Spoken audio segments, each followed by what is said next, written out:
brand new relaunch of Interviews for a Better World. And you know what, just for old time's sake, I'll break out the piano music. Oh, alright.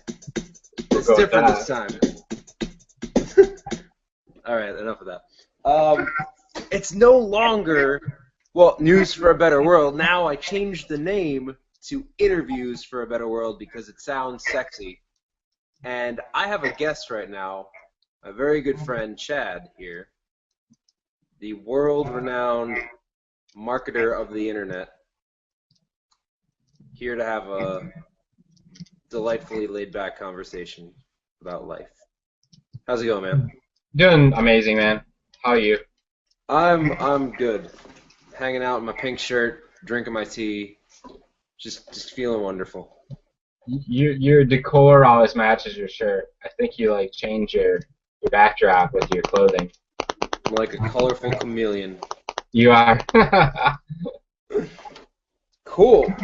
So why don't you share with our viewing audience a little bit about who you are and what you do and stuff like that? Sure, I can do that. Okay, so my name is Chad, and I live in Michigan, and I've been in either direct sales or some sort of network marketing for about 11 years now. It was 2003, so whatever that math is.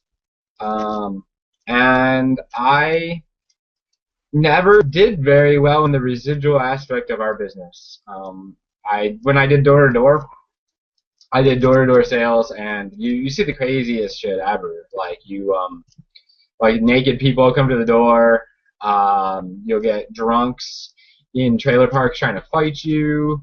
You'll get people inviting you in for meals. You get cougars and pumas hitting on you. You get all kinds of interesting. Yeah, it's good times. You're talking about like the women, right? Not the animals. Yes, exactly. I live in Michigan. We don't have any cougars here. But what's a puma? I mean, in the sense of the animal, the puma.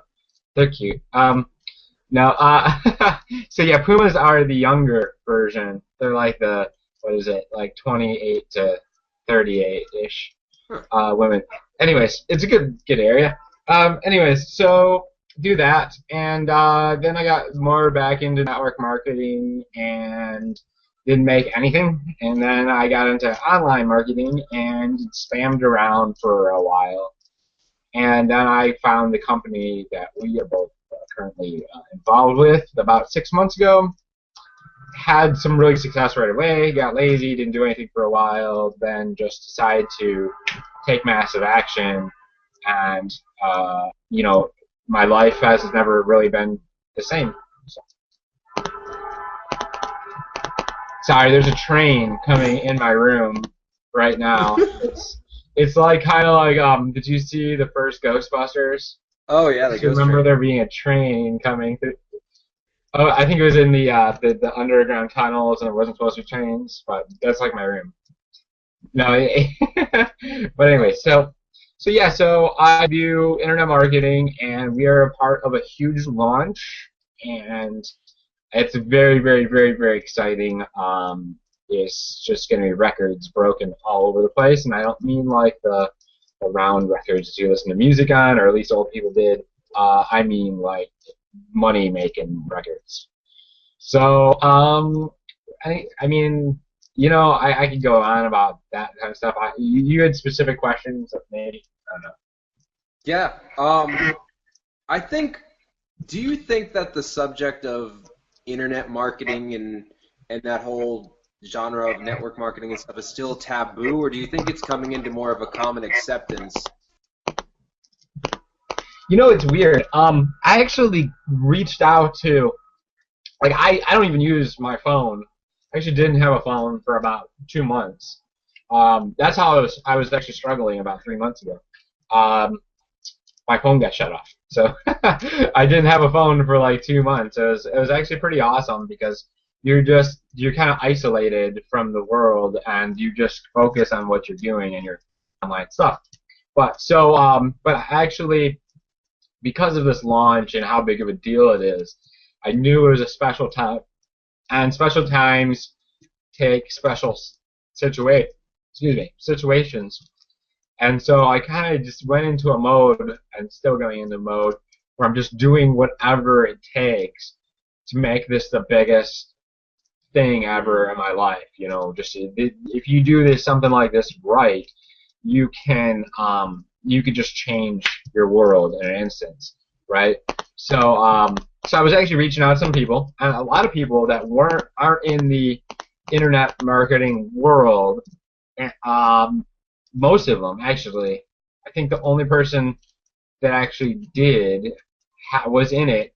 He was like, yeah, that sounds good. Just send me the links right now. He was like so excited, like he wanted me to just send him the information instead of talk anymore. It was kind of cool. But everybody else was like, they were all very interested. They were all like pretty on board, and there was no really roadblocks. Nobody said, yeah, that sounds schemy, or that sounds this or that. It's this. If you have a certain amount of trust with people, and they know and you tell them, hey, I'm making money, even if it's not a lot of money, they can. It's like that. It's like when you can actually show or say, yeah, I made however many thousand, hundred, whatever last month, they're like, wow, that's legit, right? So, that changes things. So if you can have, maybe if I was going to say somebody that started in internet marketing or network marketing, to reach out to some people, but not obviously be pressured, just kind of say, hey, I'm getting involved in this thing. I just wanted the courtesy to jump it up. The guy I'm working with is making money. This is what's going on. This is the thing. Check this out, right? And then some of those people might get involved with you, right? And then you have this period of time where you need to go out and actually prove yourself, right? So you need to go from that day and be like, I'm just going to do whatever it takes to make money, right? Make money. And just get that amount of money. That usually $10,000 is a really good amount. If you can get to $10,000, that is a great. It's like it becomes more real than if you can create $10,000. It just becomes more of a legit deal, right? If you could say, yeah, I made $10,000, like people are like, wow, that can grab somebody's attention. So when you go back to them after you made $10,000, then another half of them. There's no point in like reaching back out with them in between the time that you got started and the time that you started making good money, right? You have to prove yourself, even a couple of thousand. It doesn't have to necessarily be 10,000. So if you can then go. See, actually, one of the guys is calling me back. Should pick it up. We should hear a phone call of how you talk to people live. Sure. Hey, what's on, Adrian?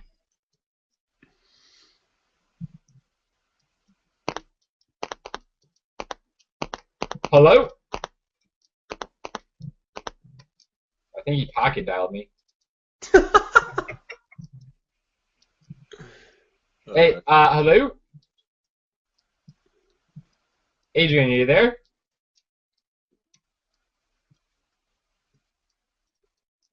All I hear is Spanish speaking. It was just Spanish. I didn't even know he was like that. Like, you know how you get those sneaky Hispanic people that like they don't look Hispanic, and they just look. Well, I don't know. Anyways, they just don't. Their name isn't. I don't know. Anyways, I knew a girl in college who was Hispanic, but she looked very white. She actually looked Jewish, but she was Hispanic. Yeah, and then you go over her house and her parents start yelling at her in Spanish, and you're like, what the hell's going on here? So yeah. That's cool. Anyways. So that's what I've been doing. I actually been reaching out to people, and I've been getting really good feedback. So I believe that it's not a taboo of network marketing or an internet marketing thing. It's a closed-minded and open-minded person. If you have somebody that is entrepreneurial or at least ambitious in life, that is open-minded to an opportunity. If there's, I don't care what it is. It could be real estate. It could be, any sort of business deal, right? If they are gonna look at one deal, they're gonna look at what we're doing, right? So if they're open to make extra money, it's like this. If they were willing to invest in reselling spoons at the corner store, or it's the same deal. It's like if they're open to one deal, they're gonna be open to this. There's no reason not to, right? I think that's where it becomes, if you're entrepreneurial, you are going to see this and see, damn, this right? So it's like it's not a, it doesn't. I think it's lost its scheminess, I guess. That's a good thing. Yeah, for sure. Now, what about people who say it's hard or complicated or they don't understand it? Like, how easy is what you do, and can the average person do what you do? Let's say like an 80-year-old grandmother or a 12-year-old boy. Well, we got both of those making money in here. So I guess yes, an 80-year-old person and a 12-year-old boy can, or girl probably, can make money in this.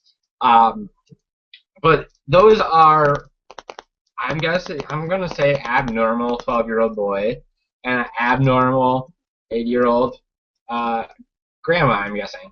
You know what I mean? So it's like they're exceptional people. So it's like this. It's like, I think to have success, you can be average and make a little bit of money in this, but like, to be most frank, is like if you're just an average person that's not willing to do effort and like be focused and do these like basic things to be successful. If you can be successful in one thing, right, you could be successful in this. It's not like, okay, like with my door-to-door thing, right? Anybody that has knocked doors, that's been successful in knocking doors, could come on this and be successful in this. If you've been successful running a regular network marketing company offline, you could come on and be successful online with us. If you have ran a regular business, like a brick and mortar type deal, you understand how to make that successful, you are going to make this successful. If you're some loser that sits on the couch and isn't going to put the extra effort into things and have never been successful at anything, then unless you can change who that is inside you, then it might be a little bit challenging. But again, I never had success with anything. I had success with door-to-door, I did, but it wasn't in a team building aspect. It wasn't in a aspect of recruiting people. I could actually sell, which actually has nothing to do with this, because my sales skills have nothing to do with my success now. They really don't. It's probably about 10% of my business acumen, because if I get on a video and I can sell and I can get people to click on a link, that's cool, but that's like 10-20% of my business at most. So. Awesome. So how do you see that? How do you see how internet marketing can actually make the world a better place? Money makes the world a better place if you're a good person. It's like this. I was actually talking to my grandma about this, and she usually doesn't agree with me when it comes to stuff like this. But I was like, money is just a magnifier of who you are. So if you're a good person and you do good things now, you're just gonna be a bigger good person, right? Because you're going to be able to do more things with your money. If you, like right now, I give to a couple of charities. So when I make 100,000 and a million and all that good stuff, I'm just going to be able to give more to those charities or other charities or whatever. So, but if you're an asshole and you're not willing to change, you know, it's not. You're just going to become a bigger asshole. And I actually almost rectify. You know, I bet you can be an asshole and be successful at this. You can be, and I know a couple. But it's actually kind of few and far between. You almost have to be like a kind of a good person or a nice, or at least fake it really, really, really well. Usually people can tell. So yeah, that's the deal with that. And the cool thing is it gives you time freedom. For it's not just money, but it's you get more time. So if you had all the time in the world, you know, if you're going to do good things with that time, then, you know, then you're going to have more time to do good things. If you're going to do bad things at that time, then you're just going to be bad, I guess, you know. How has your lifestyle and your mindset changed since getting online? Oh, man. And where were you before? Sure. You know, I have come kind of a long way. That's the one thing I will say is from the beginning, I've been working on myself for a long time. So that's one, I guess, the one heads up I kind of had on people a little bit, in the sense that I've been doing personal development for a long time. But I used to have a victim complex, and I still catch myself like trying to become a victim so I can get something for free, or blame somebody, or it's just like you almost want somebody to mess up your deal. Well, I'll tell you this: I'm on a website right now, right?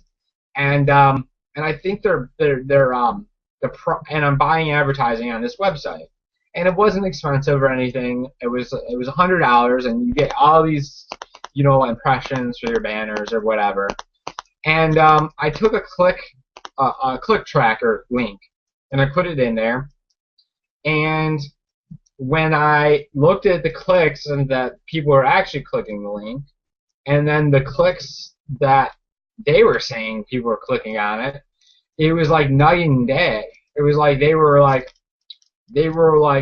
buffing the clicks by 100 or like it was crazy the amount of difference it was, because I think one of my ads had like 25 clicks on it, which actual clicks, and it said that it had like 150 or something ridiculous. Whoa. So I found myself going, man, I'm gonna like make them give me more credits. I'm glad they screwed this up so they could now give me more credits for free. I don't know, that's how my mind, that's how the old mindset, and I guess it's still kind of there. That's just today. So I don't think that's a good thing, because it kind of goes into that victim mindset of you know, like, I don't even know, manipulative or something. I don't really know. I guess I'm admitting shit. I don't even know. But that's how did you resolve that? I haven't yet. I opened up a ticket with them, and they haven't responded back yet, and I don't know why they. But anyway, so those are things that I'm working on. Obviously, nobody's perfect. So, but I found myself doing that a lot throughout my life, where I would. But it was worse before, because I would be like entitled, like feel like I was entitled to something, right? Where you're really not entitled to anything. You have to work and put effort and all that good stuff, right? There's nothing better about me than somebody else. Right? So.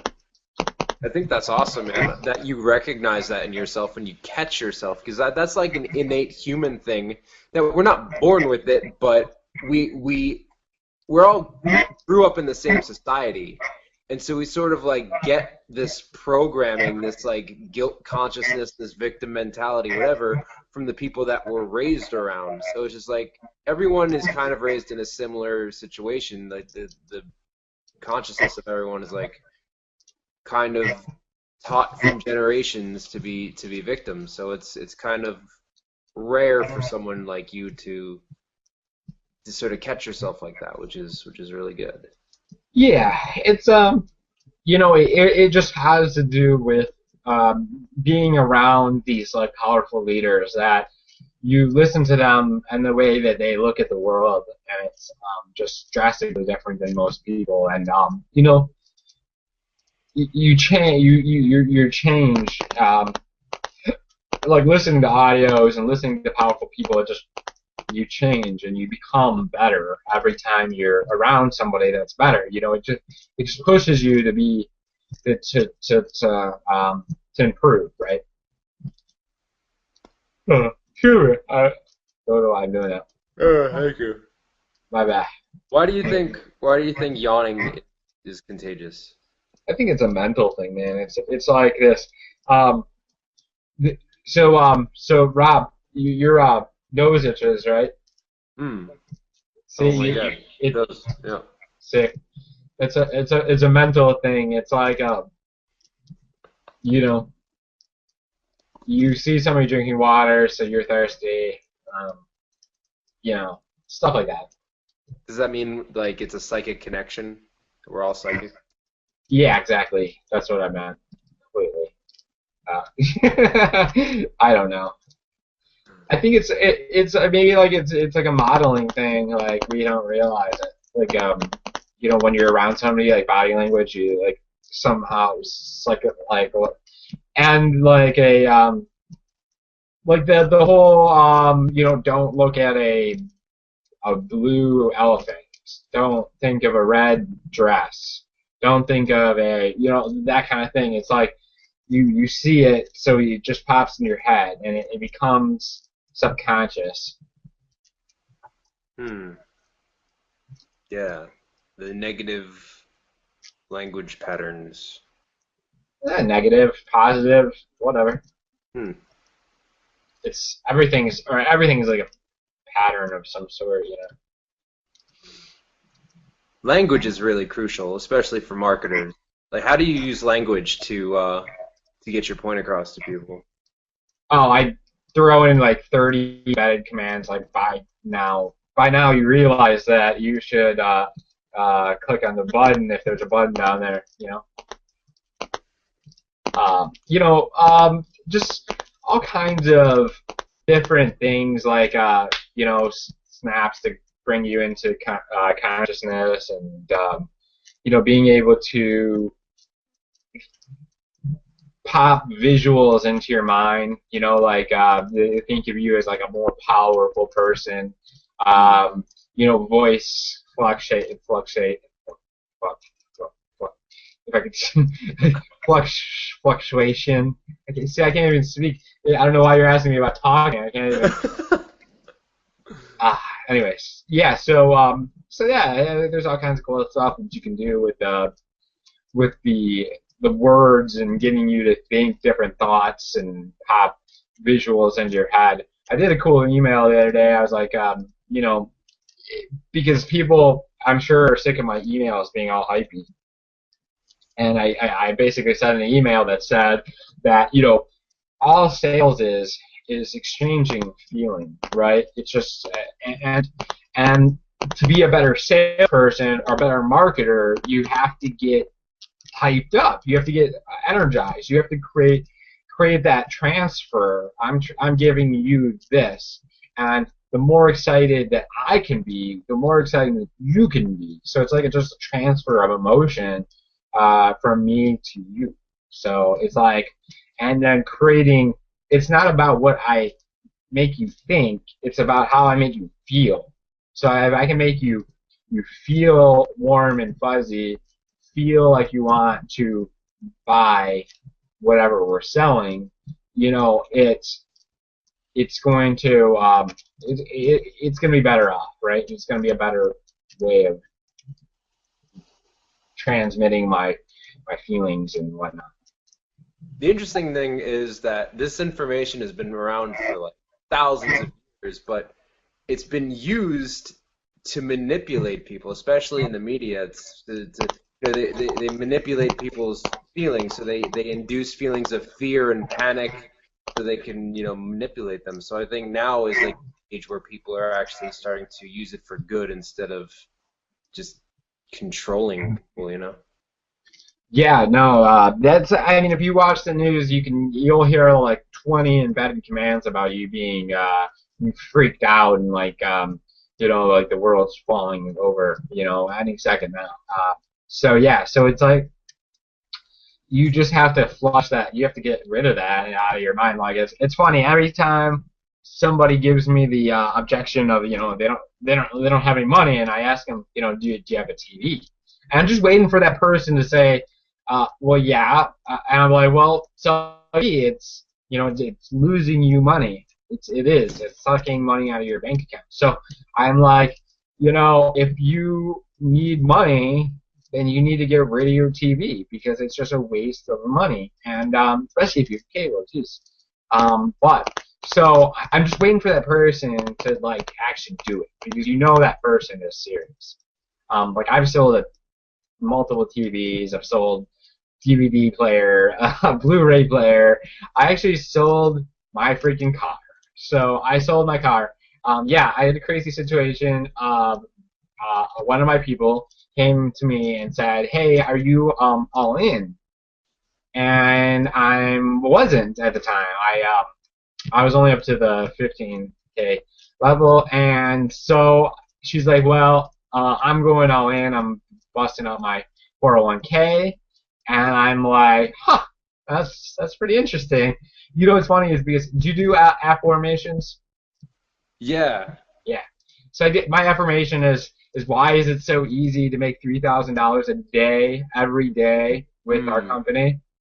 And so it's funny because that was before I could make 3,000. Well, you could, but it'd be really difficult. Anyway, so in about 4 days, I'd took my car to like 20 different dealerships, and none of them wanted to give me enough money for it. And I finally convinced this guy because he kept on telling me that there was it needed to be fixed because I had a chipped windshield, I had a crack in my bumper because I got into an accident, and a lot of them said I needed new wheels. So it needed to be what is it called? Or not wheels, but tires. And Right. It needed to be cleaned inside because I'm dirty. And so they were like hypothetically charging me through the freaking roof for all this cleaning and BS and everything, right? So I finally went to this guy, and this guy was awesome. He was the owner of the dealership, and he's like, and I threw this idea at him. I was like, yeah, this is what we'll do. It'd be one way or the other. So you can give me this much for my car, and I can bring my guy in here, and he'll fix everything that's wrong with it, and I'll get it done, all that work done for like $200, $300 in my pocket, and then you'll give me the full amount right after it's done. Or if I can't get my guy to do it, or it ends up being 2 months, and he threw it out. He was like, yeah, it'd be about $800 to fix everything. And everybody else was like $2,000. It was crazy. So it was like $800 that I was losing if I didn't do the work.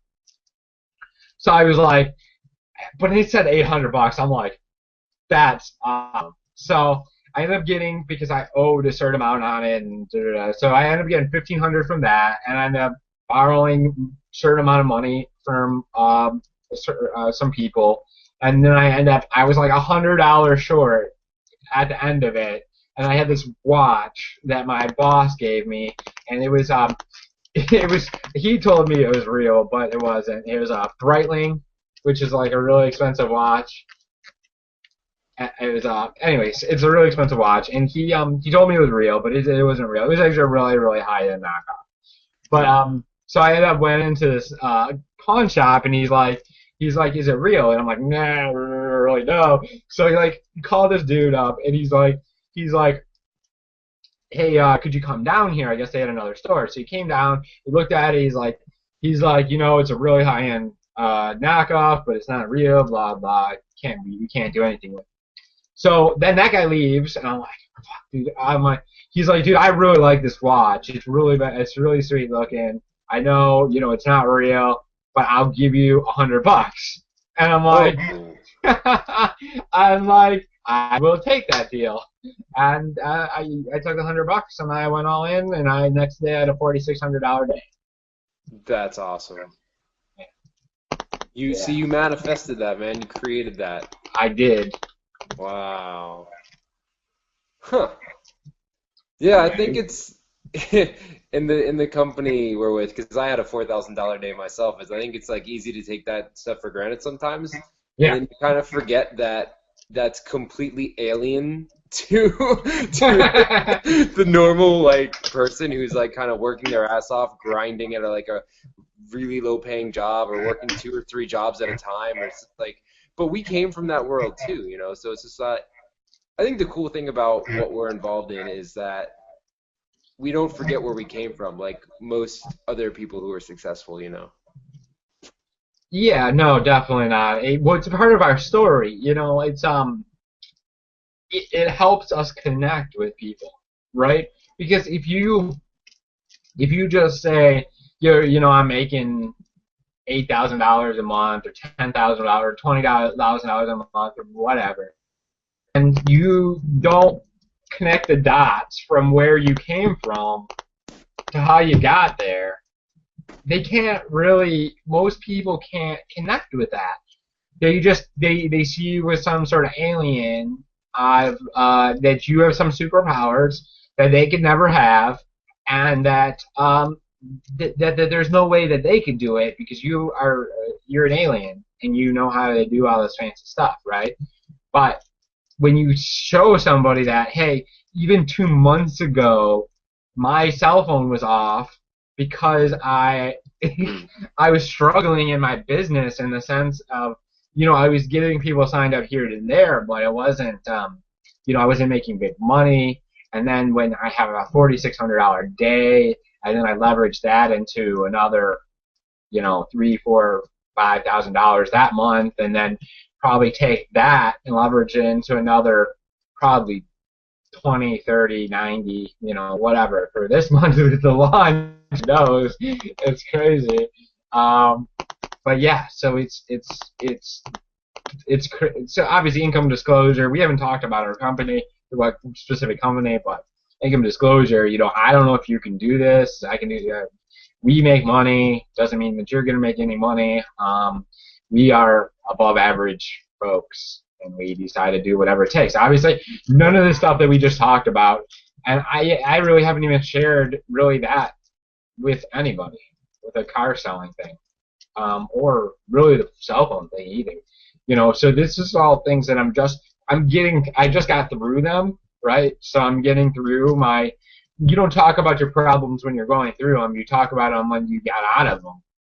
So I'm out. So now I'm starting to talk about the dark times because it makes you real. For sure. And I think that's one of the missions that this show is trying to accomplish is to, you know, the intention is to interview high-end people who are making a lot of money, income producers, and especially celebrities in the general media, that they're not that alien and that maybe we shouldn't be putting them up on pedestals, but you don't really see those people of influence saying, hey, listen, I'm not like you, I came from where you are, and if I could do it, you can do it. And I think that's the message that we're surrounding ourselves with. You know, that needs to get out to the world because there are so many people who are trapped in that mentality of fear and doubt and consciousness that they could never have what these quote-unquote celebrity superstars have, you know? I appreciate you calling me a celebrity superstar. You got the hair and the beard, you know. I do. It works for you. I could.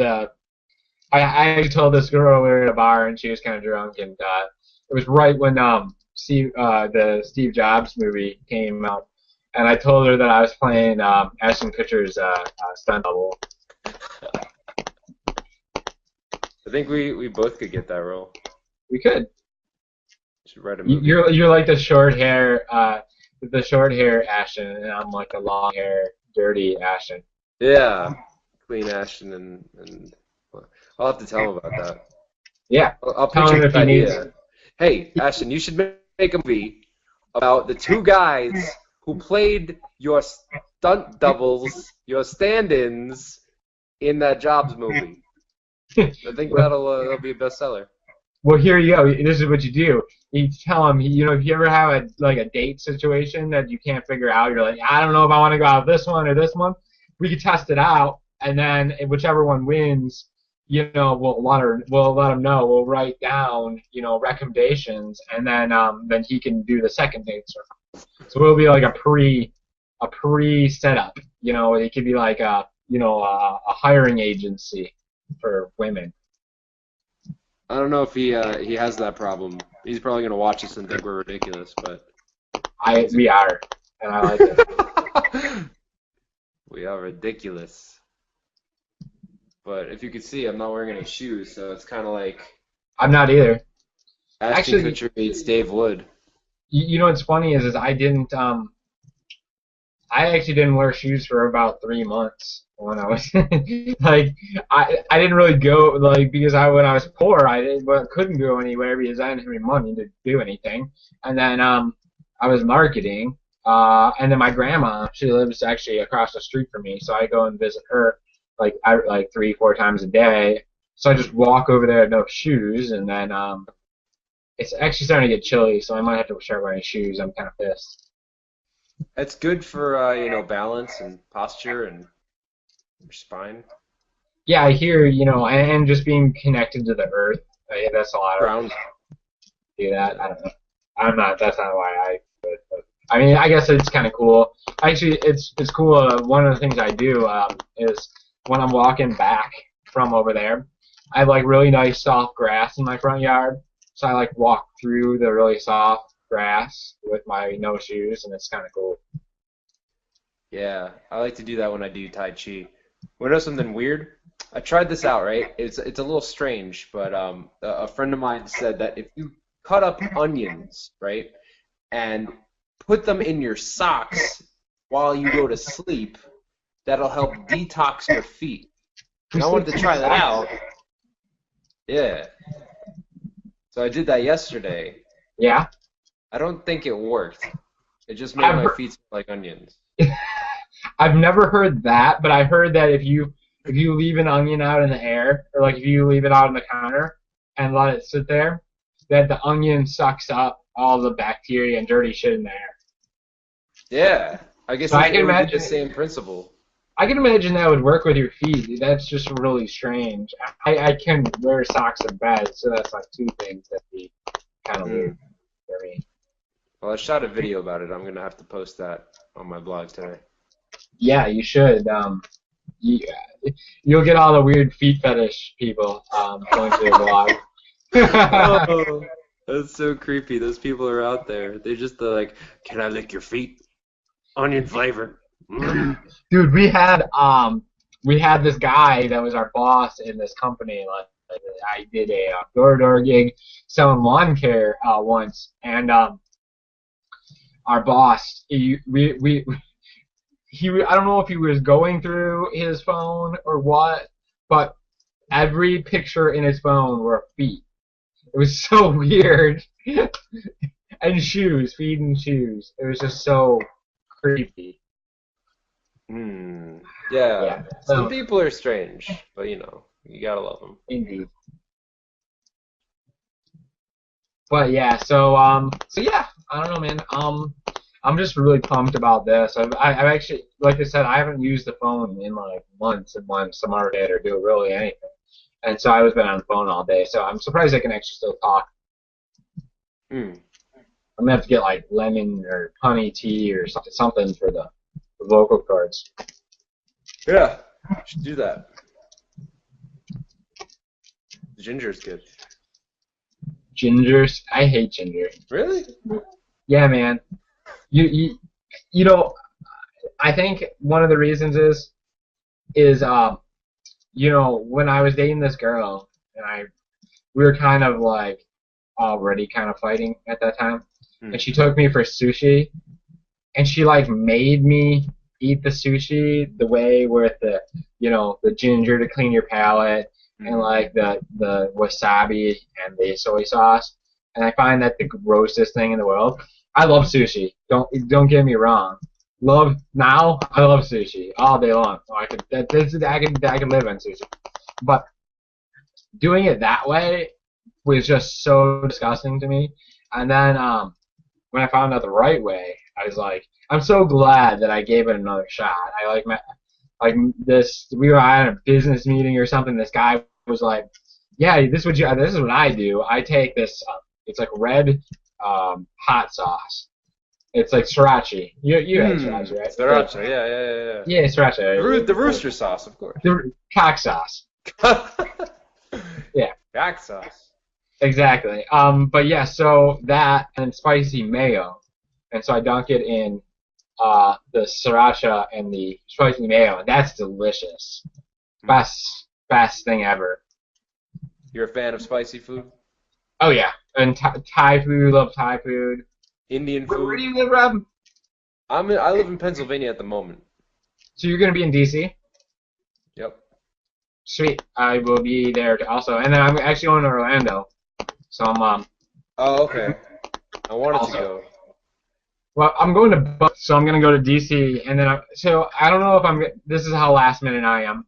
I don't know if I'm flying to DC and then renting a car and driving to Orlando, or if I'm renting a car here and then driving to DC, and then like I don't know how my journey is going to be, but I'm going to be at both. That's cool. I don't think it's like in life. You don't really. You just journey. Yeah. There's a time for planning and prepping, and there's a time to just let it flow. Right, and with that's what we do. All these trips, every single one of these trips, I had no idea where I was sleeping. I had no idea, like going to Chicago, I had no idea where I was sleeping. I had no idea who was going to come with me. I had no idea. I was like really, really tight in funds, so I was like, you know, the food situation was interesting. You know, so and then when we went to Denver, it was a similar situation. I didn't know where I was sleeping. I didn't know. It was funny. I instead of paying for parking, I just got it. I mean, this is probably like this again. This is probably part of my character flaws or whatever. But instead of paying for parking, I one of my thing ran out. My time on the street thingy, the street the street yeah, thing. Of course. street thing. Anyways, I got a ticket, and I'm like, huh. I'm like, the police aren't gonna give me another ticket if I already have a ticket. So I kept on parking for free and then putting my ticket under my windshield like I already had one. I think that comes back to the entitled thing. I swear. But who knows? But That's a smart move, though. I thought so. Very clever. Anyways, but yeah. But this time I'm gonna actually. I'm going to have some funds available to be able to do some things. So I'm gonna go to. I have a guy in Orlando that I've signed up. So I'm gonna go. I don't know where I'm staying yet, obviously. And then he said he's gonna get tickets for Disneyland, or Disney World. So and I haven't been since I was 5, so that's gonna be pretty awesome. That's my dream, man. I'm actually working on a theme park. Oh really? What kind? Yeah, the leadership theme park. It's kind of top secret right now. I'm not gonna announce it to the world yet, but I'm working on it. So if you could try, it's kind of like a park for entrepreneurs that actually teaches you things and actually uses kind of like hypnotic languaging and and subliminals and stuff like that to kind of make you very successful without you realizing it. So you're just there having fun at this Disneyland type park, but you're actually experiencing a massive human transformation. Wow. Okay. Well, it's like a better version of a small world. It's a small world. It's like 1,000 times better than anything that exists right now. It's like No, that sounds awesome. Plans, yeah. I like it. That's cool. Yeah, I actually, what's funny is one of my big, like, I'm a big fan of Mark Victor Hansen. He says make like too many goals because the world is it works like when you never want to like scratch off a goal because your subconscious doesn't like to be ixnayed. And so you want to make as many goals as possible. So I have and the biggest ones possible. So I have like huge ass goals. Like wow.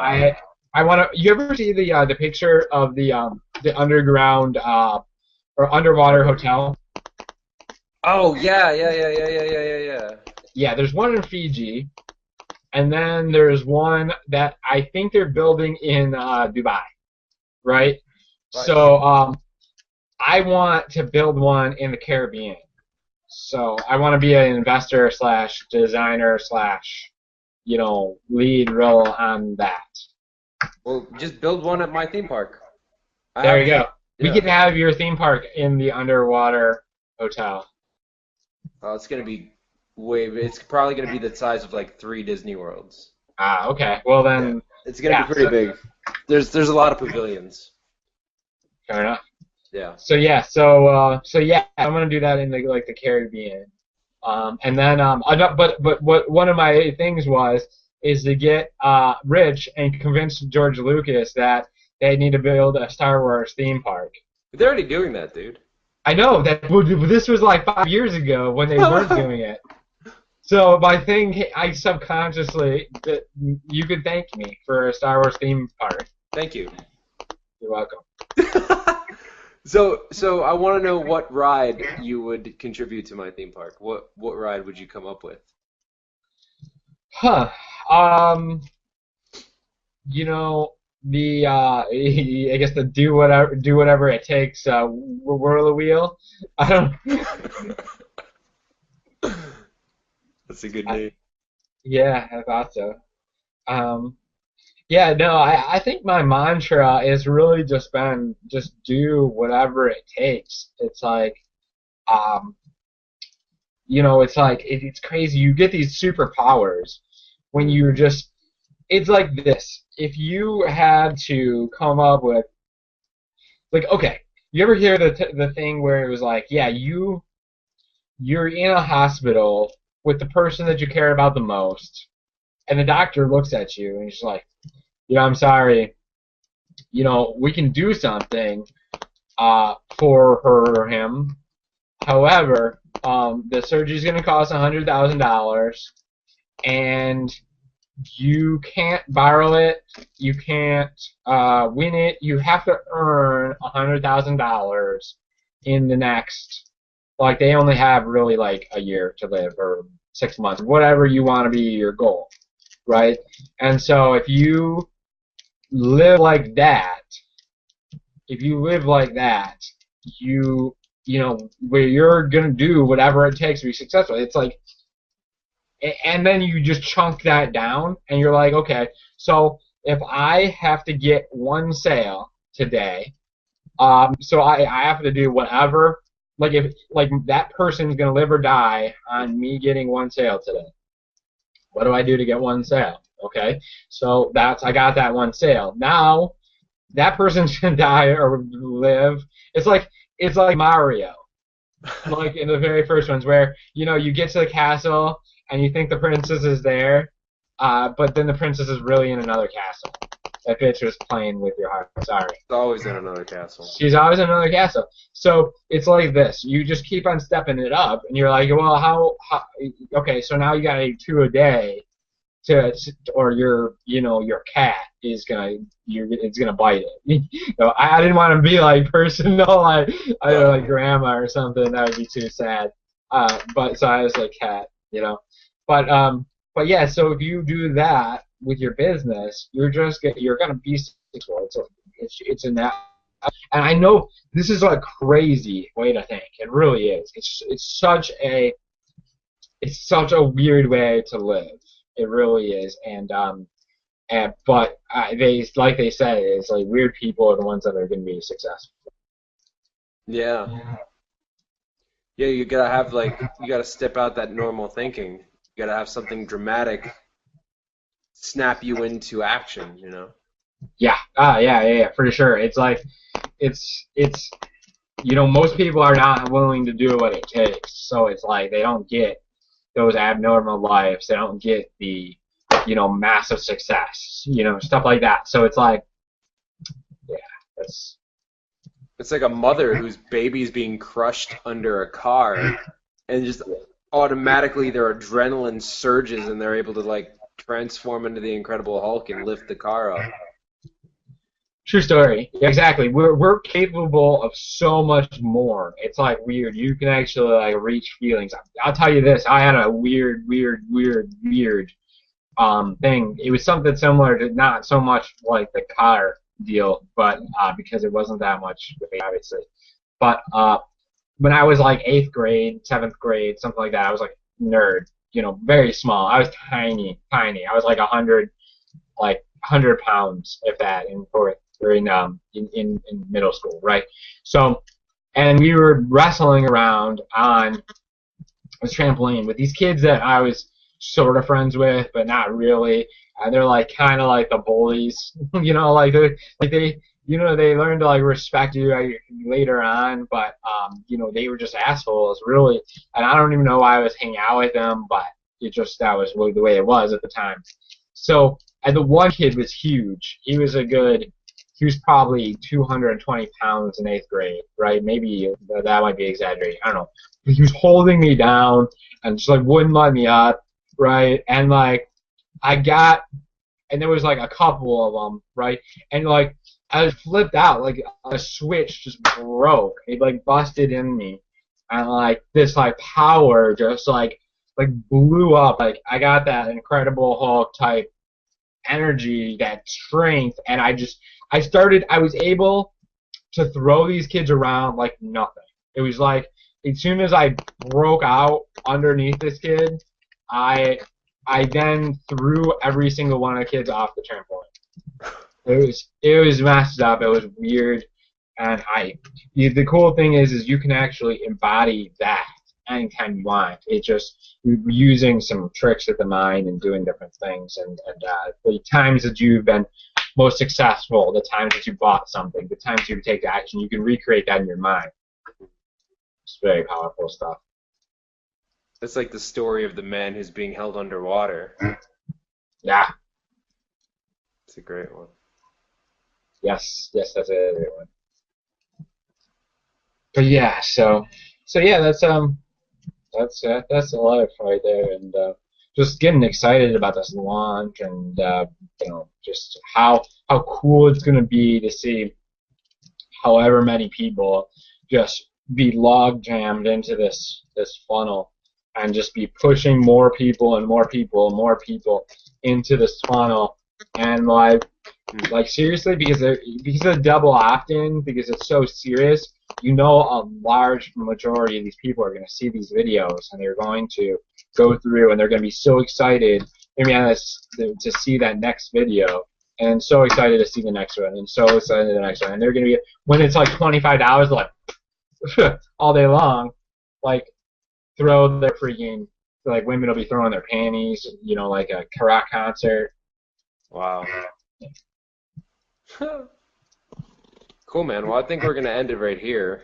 Yeah. It's been great to have you on, and I want you back on the show some other time so we can talk about the success that you've capitalized on, that you've created.